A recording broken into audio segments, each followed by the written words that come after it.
Vamos aos recebidos do final do ano. Voltando aqui depois de um período longo sem aparecer aqui, porque, enfim, o computador quebrou, câmera quebrou, tudo quebrou.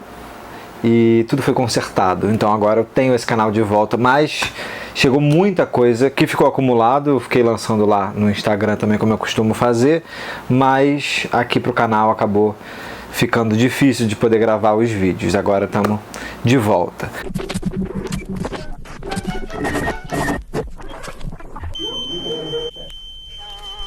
Como sempre, os recebidos aqui, vamos pelas editoras, o que os autores mandaram aqui para casa, e vamos para as editoras que sempre mandam coisas maravilhosas, incríveis, e que eu adoro compartilhar aqui com quem me segue nesse canal. Se você não está inscrito, se você não me segue, dá um like já aqui no vídeo, que isso ajuda a incentivar, como vocês sabem, o conteúdo aqui deste modesto canal. Vamos então às editoras que mandaram livros. Os livros estão acumulados desde outubro, novembro e agora os últimos que chegaram em dezembro. Vamos lá por editoras. A editora Todavia me mandou muita coisa, como sempre. A editora Todavia é uma das editoras que mais manda livros aqui para casa, lançamentos, e os últimos que eles me mandaram são os seguintes. Eles me mandaram O Único Avião no Céu, do Garrett M. Graff, uma história oral do 11 de setembro. Eu inclusive gravei uma leitura de um trecho do livro para a página da Todavia no Instagram. Tá lá uma leitura minha de um pedaço, eles me convidaram gentilmente, foi um convite que me deixou super animado. É um livro que é uma espécie de apanhado de super, né, fôlego, um livrão grande, muito importante, né, um livro dificílimo de ler pelo seu conteúdo trágico, duro, mas uma história realmente, como diz o subtítulo, um compilado dos relatos orais das vítimas, dos jornalistas, dos bombeiros, né, de todos que tiveram de alguma forma envolvidos ali no dia do 11 de setembro. Enfim, relatos duríssimos de pessoas, por exemplo, no caso desse relato que tem um trecho da minha leitura, é um relato de um pai que se encontrava, né, num dos prédios do World Trade Center, e o filho estava também no prédio, mas estavam em andares diferentes. Então o filho fica numa parte na qual ele não consegue descer, e o pai consegue descer e escapar assim, a tempo, né, com vida, e o filho não. Então relatos duríssimos como esse, assim, muitos outros estão aqui nesse apanhado desse apanhado geral, jornalístico, feito pelo Garrett M. Graff. A publicação conta com muitas fotografias, enfim, e todas essas entradas dos depoimentos são feitas intercaladas, né? Os depoimentos não vêm num bloco único, são fragmentos, uma espécie de mosaico oral sobre o 11 de setembro. Muito obrigado, Todavia, pelo envio desse livro muito importante. Também chegou aqui, eu vou tentar falar, já estou morrendo de calor, porque aqui não tem ar-condicionado, é no ventilador mesmo. Se eu boto o ventilador virado muito para cá, provavelmente vai atrapalhar a captação do áudio. Então, vamos lá, eu vou suando mesmo em bicas, paciência. Eu vou tentar falar um pouco brevemente, porque senão o vídeo vai ficar com 100 mil horas. Eu vou tentar fazer com que esse fique um pouquinho mais objetivo. A gente sabe que a objetividade não é muito o meu forte. Também chegou aqui Essa Dama Bate Bué, da Yara Nakahanda Monteiro. Aqui diz na contracapa: uma história eletrizante, cheia de colorido, mas com sombras de um passado incerto e movediço. Uma narrativa em que gênero, raça, sexualidade, colonialismo e política se mesclam e se confundem. A autora Yara Nakahanda Monteiro é uma autora angolana, nascida em 1979, mudou-se para Portugal aos 2 anos de idade e já viveu em várias cidades como Rio de Janeiro, Luanda, Londres, Copenhague, Atenas. É poeta, é ficcionista, também é comentadora do programa radiofônico Avenida Marginal da RDP África. Enfim, uma fábula de autodescoberta exemplar, que é também uma narrativa em que identidade e gênero buscam sua refundação integral depois de um passado incerto e nebuloso. Eu ainda não conhecia essa publicação, uma capa, como sempre, muito linda da Todavia. Essa dama bate bué, bacaníssimo. Além disso, a Todavia também me mandou a biografia da Elke Maravilha, Elke Mulher Maravilha, do Chico Felitti, a nova publicação, nova biografia do Chico Felitti, pela Todavia, também repleta de fotografias da Elke, ótimas, maravilhosas. Ainda não tive a oportunidade de ler, mas uma biografia de Elke. Eu sei que ela foi lançada, né, primeiro no formato de podcast, né, e agora saiu em outubro a versão impressa em livro. E a nova publicação do Chico Felitti, depois também do sucesso, né, do Ricardo e Vânia, que ele também publicou pela editora Todavia. Muito obrigado, Todavia, por mais esse envio maravilhoso. Elke, uma mulher maravilha. E também chegou da Todavia, o último que chegou foi o Visão Noturna, do Tobias Carvalho. O Tobias é um autor super jovem, jovenzíssimo, e que essa é a segunda publicação dele. Eu sei que ele publicou o As Coisas, que eu também ainda não tive oportunidade de ler, mas que todo mundo fala que é muito bom. É um livro de contos. E esse aqui também, se eu não me engano, são contos ou são novelas, né? Talvez um pouquinho maiores. São 4 novelas, chamada Turno da Noite, A Romanticidade, Hermílio e Igor e Eu Tenho um Sonho Recorrente. São 4 narrativas que vão tratar sobre em que o sonho, né, vai aparecer como uma espécie de elemento comum entre as 4 novelas. E eu achei essa capa, assim, uma das mais bonitas do ano de 2021. Foi um dos últimos que chegou aqui. E eu acho uma das capas um dos trabalhos gráficos mais lindos, assim, é realmente muito bonito. E eu ainda não li o Visão Noturna, mas todo mundo que leu está celebrando super o livro, está falando que é um livro ótimo do Tobias, e eu estou super curioso. Aqui está a carinha do Tobias. Nascido em 95, um baby. Também chegou da editora Todavia essa agenda que eu achei linda de morrer, uma agenda de 2022 com ilustrações do André Sandoval. Ela é bonitaça, eu fiquei super empolgado. Eu sou uma pessoa muito desorganizada, não sei se dá para reparar aqui pela maneira como eu administro este canal. Posto o vídeo com uma regularidade completamente louca, espalhada, tentando conciliar com tudo, né, da vida, mas, gente, me dá uma agenda. Eu sou uma pessoa, eu posso me tornar uma pessoa bastante organizada. Vamos ver 2022, essa agenda aqui já garante pelo menos uma tentativa de organização um pouco mais aprumada. Então ela começa com um calendarião de quadradecos, um espaço bom. Eu adoro assim poder ver os dias do mês inteiros, né? E logo depois vem, dentro dessas ilustrações incríveis, vem os dias, as semanas separadas aqui por tarjas de dias. Eu adoro ver a agenda por dentro, né? E essa é belíssima. As ilustrações são um primor, lindíssimas. Amei a agenda de 2022 e ela vem nessa capinha. A do outro ano que eu tinha visto que também tinha assim, eu não tenho. Ela vem com essa capinha plástica, que se você quiser você pode usar sem, charmosérrima.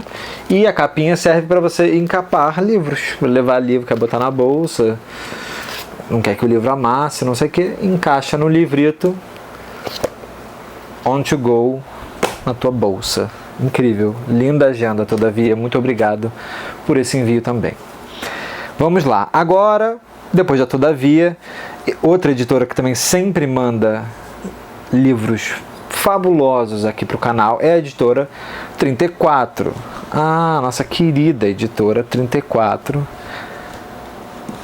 que é muito amada por esse leitor. Eles me mandaram do Eurípides, eles me mandaram As Troianas, numa nova tradução. Como sempre, né, na editora 34, os gregos são traduzidos pelo Trajano Vieira, em edição bilíngue, grego aqui, tradução belíssima do Trajano, acompanhando na direita. Textos, acompanha um texto sobre as troianas do Jean-Paul Sartre e um ensaio de Chris Carey. Os ensaios que acompanham sempre também as edições da 34 das tragédias são lindíssimos, incríveis. O trabalho do Trajano, não só de tradução, mas de pesquisa mesmo, dos clássicos, enfim, compilando o texto, né, de helenistas e de acadêmicos sobre a tragédia grega, é assim, realmente primoroso. E As Troianas é um texto fantástico. Se você não leu As Troianas, se você não conhece as tragédias, ou conhece só a Medeia, né, Édipo Rei, As Troianas é uma coisa assim, e ela inclusive é muito diferente das outras tragédias, porque ela não tem necessariamente um arco central. Assim, ela se passa depois da Guerra de Troia. Troia está completamente devastada, os gregos saíram vitoriosos, então toda Troia está destruída, todo mundo quase morreu, e sobraram as mulheres, as esposas e mães, né? E a Écuba, que é a rainha de Troia, perde praticamente todos os seus filhos. Na tragédia das troianas, ela descobre que os 2 últimos filhos que ainda restavam também vão morrer. Sobra a esposa de Heitor, Andrômaca, com um filho pequeno. E sobra a Cassandra, né? Também a última filha de Écuba viva. E todas elas se tornaram agora, depois do fim da Guerra de Troia, se tornaram um espólio de guerra, né? São souvenirs dos gregos vitoriosos, que cada herói grego vai escolher uma para levar para casa para ser sua nova escrava. Então, As Troianas é esse coro de mulheres de Troia, né, em ruínas. Enquanto Troia está ali nos destroços pegando fogo, elas estão sendo levadas aos seus destinos trágicos. É uma peça fortíssima, onde o coro, as vozes femininas tomam conta da peça praticamente inteira. Você quase não tem personagens masculinos nessa peça, o que é também uma coisa muito única, muito especial desse texto. É um texto deslumbrante. E tem poucas montagens, né, das troianas. Eu, pelo menos, nunca vi nenhuma, infelizmente, assim, ao vivo. Só gravações. Além das troianas, do Eurípides, chegou também da editora 34, esse aqui, da Anne Carson. Anne Carson, poeta canadense, que eu sou doido, apaixonado. E finalmente chegou um livro dela, pela 34. É o Autobiografia do Vermelho. Ela chama de Um Romance em Versos, uma tradução do Ismar Tirelli Neto. Essa capa lindíssima. Eu li o Autobiografia do Vermelho. Eu já tinha aqui ele em inglês. Eu já tinha lido ele em inglês e eu amo esse livro. Amo.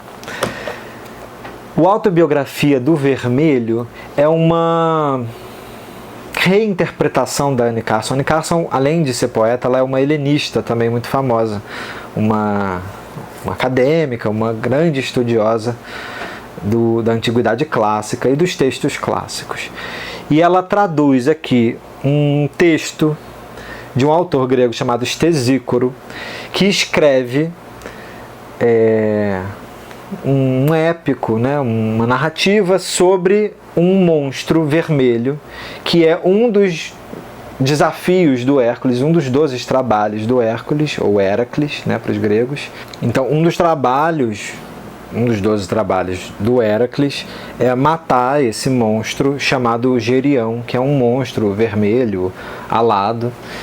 E o Gerião é o tema dessa narrativa desse autor grego chamado Stesícoro, que só chega até nós em alguns fragmentos. Esses fragmentos estão aqui no começo do romance da Anne Carson, mas a Anne Carson pega esses fragmentos desse mito, dessa narrativa clássica, e ela traz para uma espécie de romance, como é que eu posso definir? Uma coisa muito particular, para um romance em versos, quase pop, quase um YA muito particular, que não tem nada a ver com o gênero como ele é conhecido ou trabalhado, numa narrativa extremamente lírica, poética, sinestésica, cheia de cores, sons, percepções, sensações, muito subjetiva, mas ela vai dar o ponto de vista do Gerião, desse monstro, como se ele fosse um jovem, um adolescente que está no colégio e que se apaixona pelo Hércules, pelo Heracles, que na tradição clássica, na verdade, é o seu assassino, né?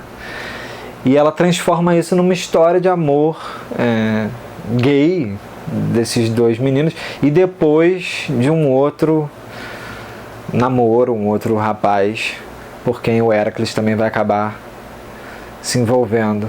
É um romance lindíssimo sobre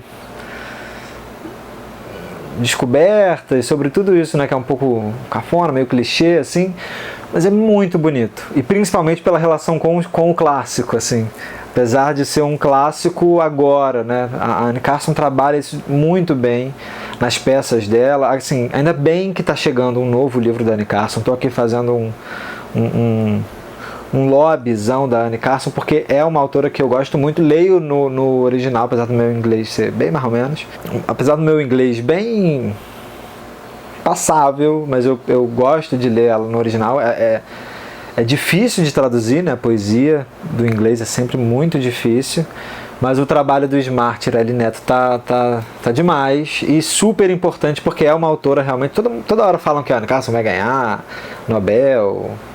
Eu imagino até que a pobre coitada nem deva querer ganhar Nobel, mas está bem lá dando as aulas dela de grego clássico e fazendo as traduções dela das tragédias também, que são incríveis. A peça que eu fiz para a internet, né, no começo desse ano, a versão da Antígona, se inspirou muito na Antígona da Anne Carson, que se chama Antigonique. A gente não tem essas traduções da Anne Carson dos gregos ainda vertidas para o português. Espero que em breve as editoras comecem a soltar aí, porque é uma autora que eu acho bárbara. Vou botar a carinha dela aqui, eu adoro ela. Ela é tão demais. Escreve bem pra caraca. Também chegou da editora 34, do José Almino, O Motor da Luz. O Motor da Luz é um livro muito importante do José Almino, publicado em 94, ganhando uma nova edição, né, agora, e aqui na contracapa diz, é um texto, né, ganha agora nova edição num contexto em que fantasmas do nosso passado, da ditadura militar, voltam a nos assombrar com muita força, né? E a data capital para esse livro do José Almino é o golpe de 64, cujo desfecho espalha personagens de um núcleo em Recife, com raízes no sertão cearense, né, para exílio em Argel, Paris, Havana e no leste europeu. O livro do José Almino foi lançado 30 anos depois do golpe, e O Motor da Luz tem algo, né, de literatura de testemunho em relação ao terrível período, né, ditadura militar e o que acontece também com os exilados, numa narrativa também extremamente lírica, muito bonita a capa. Nova edição então do Motor da Luz, do José Almino, mais um grande lançamento da 34, e outro grande lançamento da 34 é o do Giacomo Leopardi, autor italiano, poeta, Os Cantos, que também são lançados agora pela 34 numa edição bilíngue, com tradução, introdução e notas de Álvaro Antunes, italiano e português. Se a Europa de seu tempo não lhe deu a devida atenção, as décadas seguintes se encarregaram de corrigir esse equívoco, e hoje o Giacomo Leopardi, que viveu no finzinho do século XVIII, no século XIX, é amplamente reconhecido como um dos maiores poetas do Ocidente, e os seus cantos, segundo Otto Maria Carpo, são a resposta moderna à Divina Comédia de Dante. Nos 41 poemas, que aliás é um dos recebidos também, nos 41 poemas dessa obra incomparável, que pode ser lidos como um único canto escrito e reescrito pelo poeta, escritos e reescritos pelo poeta entre 1816 e 1836, os aspectos mais significativos da experiência humana estão magistralmente integrados, da felicidade agônica provocada pelo amor ao sentimento áspero da natureza madrasta e da nulidade dos nossos esforços. Que lindo! Por mais árduo, porém, que seja o sofrimento, a poesia de Leopardi opera o milagre de transfundir o que é dor individual em comovente dor e ardor universais. Poemas tecnicamente impecáveis, dotados de uma densidade de sentimento e pensamento quase únicas na literatura dos últimos 200 anos, poucos livros de poesia são tão diversos e simultaneamente coesos quanto os cantos de Leopardi, que vão do gesto heróico ao silêncio mais íntimo, sempre intensos, sempre límpidos. Neles, até mesmo a beleza das paisagens da Itália se revela uma moldura da condição humana. Lindo! Lindo, doido para ler Os Cantos do Leopardi. Ai, tanta coisa para ler, tanta coisa boa, tanto livro clássico bom, tanto poema da antiguidade clássica maravilhoso, tanto poema que relê os clássicos já na modernidade, tanta coisa.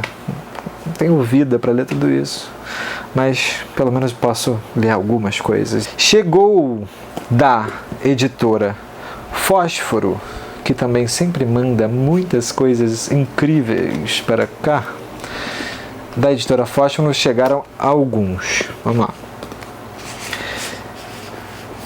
Chegou o Mundo Real, de Brandon Taylor. Eu adoro quando vem um releasezinho que ajuda a gente a falar e divulgar o livro. Mundo Real, de Brandon Taylor. Wallace perdeu o pai há semanas e nenhum de seus amigos da pós-graduação sabe disso. Sem história e identidade, como só aqueles que rejeitam o próprio passado podem viver, ele mal se move pelos laboratórios da universidade, onde faz experimentos com criaturas microscópicas e sente-se incapaz de criar vínculos com os colegas. Desde que recebeu uma bolsa, Wallace enxerga nos estudos a oportunidade de escapar do ciclo de pobreza e de violência da sua família. No entanto, na universidade, as pessoas mais próximas são também aquelas que mais lhe dão ódio, tédio. Ele não entende quando Emma, uma das poucas amigas, se emociona ao saber da morte de seu pai e quando os colegas o abordam com condolências, pressupondo um sofrimento que ele próprio acredita não sentir. O luto, no entanto, desencadeia um desconforto novo em Wallace, como se a infelicidade fosse expurgada por uma força interna incontrolável, prestes a romper tudo o que foi conquistado. E do desassossego surge o medo. Se deixar para trás o pouco que construiu para si, o que fica? Se não pode ter um passado, se não suporta seu presente, o que resta é ter um futuro que não pode ser abandonado. Mundo Real é escrito a partir do olhar de um personagem que, desensibilizado pela dor, julga-se frio a ver sua vida, ainda que seja profundamente sensível. ao abordar temas que precisam ser articulados dentro e fora da literatura, violência sexual, racismo, homofobia, machismo, transtornos psicológicos, complexidades da vida acadêmica, Brandon Taylor cria um romance de alta beleza formal num estilo delicado e sutil que sugere e emociona. Não conhecia também esse livro. Aqui tem uma fotinho do Brandon Taylor, gente, super jovem também, nascido em 89. Bom, já estou velho mesmo. As pessoas da minha idade, todas com 1000 livros publicados. Bacana. Eleito um dos melhores livros do ano pela New York Times e finalista do Booker Prize de 2020. Mundo Real, do Brandon Taylor, lançado agora pela editora Fósforo. Também da editora Fósforo chegou o Erva Brava, da Pauline Tort, de Brasília, autora de Brasília, jornalista, mestre em comunicação e sociedade pela Universidade de Brasília. O romance seu romance de estreia, Allegro ma non troppo, foi semifinalista do Prêmio Oceano de 2017. Erva Brava é o seu primeiro livro de contos. Livro de contos da Pauline Tort. Também ainda não sei muito sobre esse lançamento, vamos ver. As 2 histórias que compõem Erva Brava orbitam ao redor de Buriti Pequeno, uma cidade fictícia incrustada no coração de Goiás. Paisagem rara em nosso repertório literário, o centro-oeste brasileiro é palco de embates silenciosos, porém aguerridos, retratados nesse livro com sutileza e maestria. Que bom, então são contos nacionais que vão se passar todos no centro-oeste, né? Mais especificamente em Goiás. Erva Brava, da Pauline Tort. Também chegou da editora Fósforo 2 livros da Mary Gaitskill. Mau Comportamento, e um outro menorzinho chamado Isso é Prazer, mais um ensaio chamado A Dificuldade de Seguir as Regras. Aqui nós temos o seguinte: quando foi publicado pela primeira vez a respeito do mau comportamento, diz que quando ele foi publicado pela primeira vez em 1988, o livro causou um furor na cena literária americana com as suas histórias de obsessão, frequentemente regadas a sexo, drogas e perversões. Já gostei. Que iluminam o lado menos confessável do ser humano. Já me ganhou. Em mais de um conto, mulheres jovens trabalham como prostitutas, orbitando numa Nova York dos anos 80, que fervilha de aspirantes a artistas lutando por reconhecimento. Em outros, a relação entre 2 amigas é construída com refinamento psicológico ímpar. Inveja, vaidade, frustração são os sentimentos que Mary Gaitskill leva muito a sério, então, nesses contos de um livro. É o que vamos encontrar no livro da Mary Gaitskill, Mau Comportamento, livro de 88, mas que agora está nas nossas livrarias, nas lindíssimas edições da editora Fósforo. E também da Mary Gaitskill, esse pequenino Isso é Prazer, que é uma novela, né, um conto, se eu não me engano, deixa eu ver, um conto, né, escrito em 2019, aí já é um livro recente da Mary, que alterna entre pontos de vista para tratar de um tema que, por vir sempre necessariamente impregnado de sentimentos, costuma perder nuances com facilidade. O delicado tema do abuso sexual que atravessa toda a produção de Mary Gaitskill vai aparecer aqui também nesse conto, Isso é Prazer, mas acompanhado desse ensaio chamado A Dificuldade de Seguir as Regras.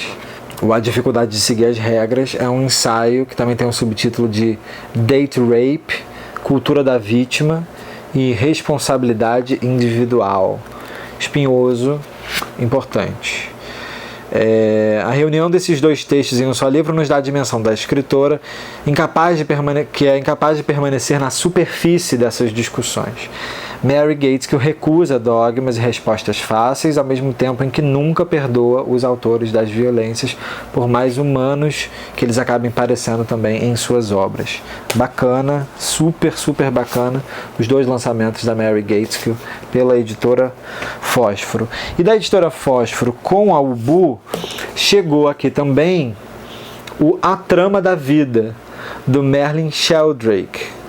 Como os fungos constroem o mundo, que é uma edição linderésima, que ela é toda feita, né, na parceria da Ubu com a editora Fósforo, e tem dentro, né, da capa, não sei como essa parte interna, como é o nome, ilustrações do Haeckel, né, o famoso artista, cientista, filósofo, famosíssimo estudioso das ciências naturais. Tem as ilustrações do Haeckel que são lindíssimas, ilustrando esse Trama da Vida, um livro que o Merlin Sheldrake vai analisar um pouco sobre, né, vai falar um pouco de uma forma meio de divulgação científica sobre esse campo das ciências naturais tão pouco explorado, né? Assim, ou agora começa a ser melhor divulgado, pelo menos, que é como a atuação, né, dos fungos como decompositores e construtores de uma teia de vida dentro da natureza. Uma beleza. Lindo livro, A Trama da Vida, da Ubu com a Fósforo, e também da Ubu chegou aqui o Ubu Rei, em comemoração, né, de aniversário da Ubu, chegou essa nova edição do Ubu Rei, peça clássica de vanguarda do Alfred Jarry, numa edição que é uma coisa assim lindíssima. É uma edição que vem com vários bolsinhos entre as cenas, né, e os atos da peça, com pedacinhos de cartas, bilhetes, programas das montagens que tiveram ao longo da história do Ubu Rei, né, ao longo dessas décadas. Enfim, uma peça de vanguarda importantíssima, muito engraçada, muito divertida, agora traduzida pelo Gregório do Vivier e pela Bárbara do Vivier, que acho que é a irmã do Gregório. Incrível. Vem com ilustrações da croquis da Lina Borbardi para as montagens brasileiras. Vem com as fotografias das montagens, né? Vem com... é incrível, barato. E eu amo essa peça. Eu já tinha ela aqui numa edição tradicional, mas chegou nessa edição lindíssima da Ubu. Posso ficar aqui horas, porque realmente são muitas ilustrações. Não sei se vai estar dando para pegar. Aqui a Rosi Campos e o Cacá Rossetti, numa clássica montagem no Teatro do Ornitorrinco de Ubu Rei, de 1985. Incrível, barato. Editora Ubu. Que publicação caprichadérrima dessa peça tão engraçada, divertida, clássico de vanguarda, Ubu Rei, de Alfred Jarry. E para fechar essa primeira parte do vídeo, vou fazer uma segunda parte, porque tem uma outra pilha enorme aqui dos lançamentos de novembro e de dezembro. Para fechar, da editora Autêntica, chegou aqui Os Sabiás da Crônica, uma antologia com organização do Augusto Massi, de grandes cronistas brasileiros. São, né, uma seleta das melhores crônicas desse grupo de famosíssimos cronistas nacionais: Rubem Braga, Vinícius de Moraes, Fernando Sabino, Paulo Mendes Campos, Stanislau Ponte Preta, né, Sérgio Porto e Zé Carlos Oliveira. Aqui o grupinho dos Sabiás da Crítica, uma seleta das melhores, né, crônicas, segundo Augusto Massi, para essa organização, uma linda edição da autêntica. Obrigado pelo envio. Com essa, a gente termina a primeira parte dos recebidos, último recebidos do ano.